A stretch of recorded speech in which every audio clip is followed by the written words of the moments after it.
ইসন bison ডাইটার মাছ তাতে বললো মাছ যে মাছ মাগুরি মাছটি লড়ে চড়ে কাকু এসে ঠুকর তুই খেলা ছু ওদিকে তোর বাপ তোর শখের গরু জবাই করে কুরবানি দিল তাড়াতাড়ি বাড়ি চ।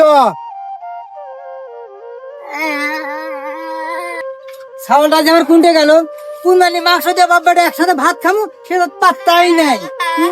গিয়েছে খেলতে। কি হয়েছে বাবা, তুই কান্দছো কেন?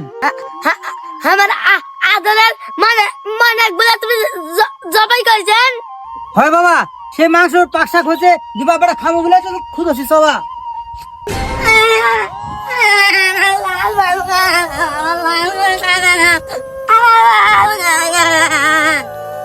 বাবা বাবা কান্দা হবে না, কান্দা হয় না। শুনে বাবা, আমরা হলো মুসলিম জাতি। আল্লাহর আরশ থেকে অর্ডার আইছিল হযরত ইব্রাহিমকে তার নিজের ছাগল কুরবানি দেওয়ার জন্য। আহা কি আল্লাহর কুদরত। তারপর ওই ছাগল কুরবানি দেওয়ার জন্য লিয়াও গেছিল, যা সে জাত ছাগল কুরবানিও দিবার লাইছিল। বিশাল বড় ইতিহাস, ওটা পুরাপুরি বলতে পারবো না, সংক্ষিপ্ত বলেছি শুন বেটা।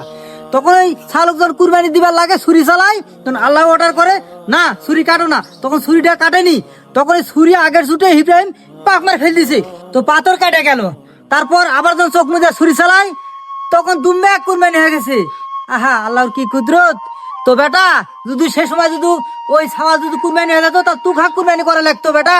দেখ বেটা, মানুষের কুরবানি হলো না, পশু কুরবানি হলো। তা আল্লাহ নির্দেশ দিছে নিজের শখের কোনো জিনিস পালা ফুলা কুরবানি দেওয়ার জন্য। বেটা গরু পশু আমরা মেলা পালতে পারবো, মানে মন খারাপ করার কিছু নাই। আব্বা চলো আমরা ওই কুরবানি মাংস দিয়ে ভাত খাম। আব্বা চলো চলো বেটা, তুই কোনো মন খারাপ না, ওর যে ছোট বাচ্চা আছে সে আমাদের পেলা ফুলা মানুষ করি। বেটা চল ভাত খাম, আব্বা চলো মাংস দিয়ে।